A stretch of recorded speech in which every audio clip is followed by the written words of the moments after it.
द्वितीय अध्याय 72वां श्लोक। अंतिम श्लोक। एषा ब्राह्मी स्थिति पार्थ नैनां प्राप्य विमुह्यति स्थित्वा अस्याम् अंतकाले अपि ब्रह्म निर्वाणं ऋच्छति। एषा ब्राह्मी स्थिति पार्थ, अर्थात यह ब्राह्मी स्थिति है, अर्थात ब्रह्म को प्राप्त हुए मनुष्य की स्थिति है। अहंकार रहित होने से जब व्यक्तित्व मिट जाता है तब उसकी स्थिति स्वतः ही ब्रह्म में होती है।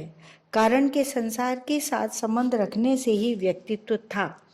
उस संबंध को सर्वथा छोड़ देने से योगी की अपनी कोई व्यक्तिगत स्थिति नहीं रहती। अत्यंत नजदीक का वाचक होने से यहाँ ईशा पद पूर्व श्लोक में आए विहाय कामान निःस्पृह निर्ममः और निरहंकार पदों का लक्ष्य करता है। भगवान के मुख से तेरी बुद्धि जब मोह कलिल और श्रुति विप्रति पत्ति से तर जाएगी तब तो योग को प्राप्त हो जाएगा। ऐसा सुनकर अर्जुन के मन में यह जिज्ञासा हुई कि वह स्थिति क्या होगी।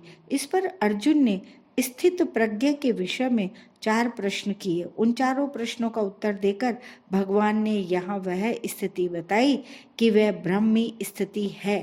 तात्पर्य है कि वह व्यक्तिगत स्थिति नहीं है, अर्थात उसमें व्यक्तित्व नहीं रहता। वह नित्य योग की प्राप्ति है, उसमें एक ही तत्व रहता है। इस विषय की तरफ लक्ष्य कराने के लिए ही यहाँ पार्थ संबोधन दिया गया है। नैनाम प्राप्य विमुह्यति, अर्थात जब तक शरीर में अहंकार रहता है तभी तक मोहित होने की संभावना रहती है, परंतु जब अहंकार का सर्वथा अभाव होकर ब्रह्म में अपनी स्थिति का अनुभव हो जाता है तब व्यक्तित्व टूटने के कारण फिर कभी मोहित होने की संभावना नहीं रहती। सत्य और असत को ठीक तरह से न जानना ही मोह है। तात्पर्य है कि स्वयं सत्य होते हुए भी असत के साथ अपनी एकता मानते रहना ही मोह है। जब साधक असत को ठीक तरह से जान लेता है तब असत से उसका संबंध विच्छेद हो जाता है और सत्य में अपने वास्तविक स्थिति का अनुभव हो जाता है। इस स्थिति का अनुभव होने पर फिर कभी मोह नहीं होता। स्थित्वा अस्याम अंतकाले अपि ब्रह्म निर्वाणम ऋच्छति। यह मनुष्य शरीर केवल परमात्मा प्राप्ति के लिए ही मिला है, इसलिए भगवान यह मौका देते हैं कि साधारण से साधारण और पापी से पापी व्यक्ति ही क्यों न हो, अगर वह अंतकाल में भी अपनी स्थिति परमात्मा में कर ले, अर्थात जड़ता से अपना संबंध विच्छेद कर ले, तो उसे भी निर्वाण अर्थात शांत ब्रह्म की प्राप्ति हो जाएगी। वह जन्म मरण से मुक्त हो जाएगा। ऐसी ही बात भगवान ने 7वें अध्याय के 30वें श्लोक में कही है कि अधिभूत, अधिदैव और अधियज्ञ एक भगवान ही हैं। ऐसा प्रयाण काल में भी मेरे को जो जान लेते हैं वे मेरे को यथार्थ रूप से जान लेते हैं, अर्थात मेरे को प्राप्त हो जाते हैं। अंतकाल में मेरा स्मरण करता हुआ कोई प्राण छोड़ता है वह मेरे को ही प्राप्त होता है, इसमें संदेह नहीं है। दूसरी बात, उपयुक्त पदों से भगवान उस ब्राह्मी स्थिति की महिमा का वर्णन करते हैं कि इसमें यदि अंतकाल में भी कोई स्थित हो जाए तो वह शांत ब्रह्म को प्राप्त हो जाता है। जैसे समबुद्धि के विषय में भगवान ने कहा था कि इसका थोड़ा सा भी अनुष्ठान महान भय से रक्षा कर लेता है। ऐसे ही यहाँ कहते हैं कि अंत काल में भी ब्राह्मी स्थिति हो जाए, जड़ता से संबंध विच्छेद हो जाए तो निर्वाण ब्रह्म की प्राप्ति हो जाती है। इस स्थिति का अनुभव होने में जड़ता का राग ही बाधक है। यह राग अंत काल में भी कोई छोड़ देता है तो उसको अपनी स्वतः सिद्ध वास्तविक स्थिति का अनुभव हो जाता है। यहाँ यह शंका हो सकती है कि जो अनुभव उम्र भर में नहीं हुआ वह अंतकाल में कैसे होगा, अर्थात स्वस्थ अवस्था में तो साधक की बुद्धि स्वस्थ होगी, विचार शक्ति होगी, सावधानी होगी तो वह ब्राह्मी स्थिति का अनुभव कर लेगा, परंतु अंत काल में प्राण छूटते समय बुद्धि विकल हो जाती है, सावधानी नहीं रहती।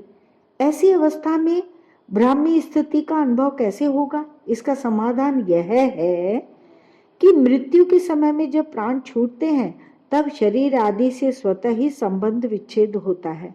यदि उस समय उस स्वतः सिद्ध तत्व की तरफ लक्ष्य हो जाए तो उसका अनुभव सुगमता से हो जाता है, कारण कि निर्विकल्प अवस्था की प्राप्ति में तो बुद्धि, विवेक आदि की आवश्यकता है, पर अवस्थातीत तत्व की प्राप्ति में केवल लक्ष्य की आवश्यकता है।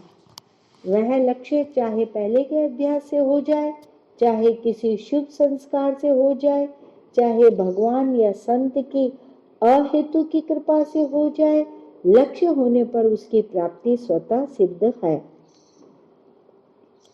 यहाँ अपि पद का तात्पर्य है कि अंत काल से पहले अर्थात जीवित अवस्था में यह स्थिति प्राप्त कर ले तो वह जीवन मुक्त हो जाता है, परंतु अगर अंत काल में भी यह स्थिति हो जाए अर्थात निर्मम निरहंकार हो जाए तो वह भी मुक्त हो जाता है। इसका तात्पर्य यह है कि यह स्थिति तत्काल हो जाती है।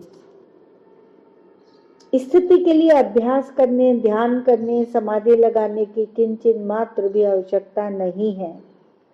भगवान ने यहाँ कर्म योग के प्रकरण में ब्रह्म निर्वाणम पद दिया है। इसका तात्पर्य है कि जैसे सांख्य योगी को निर्वाण ब्रह्म की प्राप्ति होती है, ऐसे ही कर्म योगी को भी निर्वाण ब्रह्म की प्राप्ति होती है। इसी बात को 5वें अध्याय के 5वें श्लोक में कहा है कि सांख्य योगी द्वारा जो स्थान प्राप्त किया जाता है वही स्थान कर्म योगी द्वारा भी प्राप्त किया जाता है। विशेष बात ये है कि जड़ और चेतन ये दो पदार्थ हैं। प्राणी मात्र का स्वरूप चेतन है, पर उसने जड़ का संग किया हुआ है। जड़ की तरफ आकर्षण होना पतन की तरफ जाना है, और चिन्मय तत्व की तरफ आकर्षण होना उत्थान की तरफ जाना है। अपना कल्याण करना है। जड़ की तरफ जाने में मोह की मुख्यता होती है और परमात्मा तत्व की तरफ जाने में विवेक की मुख्यता होती है। समझने की दृष्टि से मोह और विवेक के दो विभाग कर सकते हैं। पहला, अहमता ममता युक्त मोह एवं कामना युक्त मोह। दूसरा, सत असत का विवेक एवं कर्तव्य अकर्तव्य का विवेक। प्राप्त वस्तु शरीर आदि में अहमता ममता करना, यह अहमता ममता युक्त मोह है, और अप्राप्त वस्तु, घटना, परिस्थिति आदि की कामना करना, यह कामना युक्त मोह है। शरीरी अर्थात शरीर में रहने वाला अलग है और शरीर अलग है। शरीरी सत है और शरीरी असत है। शरीरी चेतन है, शरीर जड़ है। इसको ठीक तरह से अलग अलग जानना सत असत का विवेक है। और कर्तव्य क्या है, अकर्तव्य क्या है, धर्म क्या है, अधर्म क्या है, इसको ठीक तरह से समझकर उसके अनुसार कर्तव्य करना और अकर्तव्य का त्याग करना कर्तव्य अकर्तव्य का विवेक है। पहले अध्याय में अर्जुन को भी दो प्रकार का मोह हो गया था, जिसमें प्राणी मात्र फंसे हुए हैं। अहमता को लेकर हम दोषों को जानने वाले धर्मात्मा हैं, और ममता को लेकर ये कुटुंबी मर जाएंगे। यह अहमता ममता युक्त मोह हुआ। हमें पाप ना लगे, कुल के नाश का दोष ना लगे, मित्र द्रोह का पाप ना लगे, नरकों में न जाना पड़े, हमारे पितरों का पतन ना हो, यह कामना युक्त मोह हुआ। उपयुक्त दोनों प्रकार के मोह को दूर करने के लिए भगवान ने दूसरे अध्याय में दो प्रकार का विवेक बताया। शरीरी शरीर का सत असत का विवेक और कर्तव्य अकर्तव्य का विवेक। शरीरी शरीर का विवेक बताते हुए भगवान ने कहा, मैं, तू और ये राजा लोग पहले नहीं थे, यह बात भी नहीं, और आगे नहीं रहेंगे, यह बात भी नहीं। अर्थात हम सभी पहले भी थे और आगे भी रहेंगे, तथा ये शरीर पहले भी नहीं थे और आगे भी नहीं रहेंगे, तथा बीच में भी प्रतिक्षण बदल रहे हैं। जैसे शरीर में कुमार, युवा और वृद्धावस्था ये अवस्थाएं बदलती हैं, और जैसे मनुष्य पुराने वस्त्रों को छोड़कर नए वस्त्र धारण करता है, ऐसे ही जीव पहले शरीर को छोड़कर दूसरा शरीर धारण करता है। यह तो अकाट्य नियम है, इसमें चिंता की, शोक की बात ही क्या। कर्तव्य अकर्तव्य का विवेक बताते हुए भगवान ने कहा कि क्षत्रिय के लिए युद्ध से बढ़कर कोई धर्म नहीं। अनायास प्राप्त हुआ युद्ध स्वर्ग प्राप्ति का खुला दरवाजा है। तू युद्ध रूप स्वधर्म का पालन नहीं करेगा तो तुझे पाप लगेगा। यदि तू जय, पराजय, लाभ, हानि और सुख दुख को समान करके युद्ध करेगा तो तुझे पाप नहीं लगेगा। तेरा तो कर्तव्य कर्म करने में ही अधिकार है, फल में कभी नहीं। तू कर्म फल का हेतु भी मत बन, और कर्म न करने में भी तेरी आसक्ति न हो। इसलिए तू कर्मों की सिद्धि असिद्धि में सम होकर और समता में स्थित होकर कर्मों को कर, क्योंकि समता ही योग है। जो मनुष्य सम बुद्धि से युक्त होकर कर्म करता है, वह जीवित अवस्था में ही पुण्य पाप से रहित हो जाता है। जब तेरी बुद्धि मोह रूपी दलदल को और श्रुति विप्रतिपत्ति को पार कर जाएगी, तब तू योग को प्राप्त हो जाएगा। परिशिष्ट भाव क्या है कि निर्मल और निरहंकार होने से साधक का असत विभाग से संबंध विच्छेद हो जाता है, और सत विभाग में अर्थात ब्रह्म में अपनी स्वतः स्वाभाविक स्थिति का अनुभव हो जाता है, जिसको ब्राह्मी स्थिति कहते हैं। इस ब्राह्मी स्थिति को प्राप्त होने पर शरीर का कोई मालिक नहीं रहता, अर्थात शरीर को मैं मेरा कहने वाला कोई नहीं रहता, व्यक्तित्व मिट जाता है। तात्पर्य यह हुआ कि हमारी स्थिति अहंकार के आश्रित नहीं है। अहंकार के मिटने पर भी हमारी स्थिति रहती है, जो ब्राह्मी स्थिति कहलाती है। एक बार इसी ब्राह्मी स्थिति नित्य योग का अनुभव होने पर फिर कभी मोह नहीं होता। अगर अंतकाल में भी मनुष्य निर्मम निरहंकार होकर ब्राह्मी स्थिति का अनुभव कर ले तो उसको तत्काल निर्वाण ब्रह्म की प्राप्ति हो जाती है। निर्मम निरहंकार होने से ब्रह्म की प्राप्ति तत्व ज्ञान हो जाता है।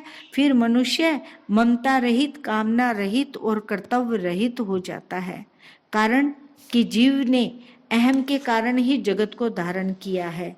अहंकार विमूढ़ात्मा कर्ताहमिति मन्यते। दूसरा, जीव भूता महाबाहो ययेदम धार्यते जगत। यदि वह अहम का त्याग कर दे तो फिर जगत नहीं रहेगा। ब्रह्म की प्राप्ति होने पर अगर भक्ति के संस्कार हों तो समग्र परमात्मा की प्राप्ति स्वतः हो जाती है, क्योंकि समग्र परमात्मा ब्रह्म की प्रतिष्ठा है, मेरा कुछ नहीं है। इसको स्वीकार करने से मनुष्य निर्मम हो जाता है, मेरे को कुछ नहीं चाहिए। इसको स्वीकार करने से मनुष्य निष्काम हो जाता है, मेरे को अपने लिए कुछ नहीं करना। इसको स्वीकार करने से मनुष्य निरहंकार हो जाता है। जय श्री कृष्णा। ओम तत्सदिति श्रीमद्भगवद्गीतासु उपनिषत्सु ब्रह्म विद्यायां योग शास्त्रे श्री कृष्ण अर्जुन संवादे सांख्य योगो नाम द्वितीय अध्याय समाप्त।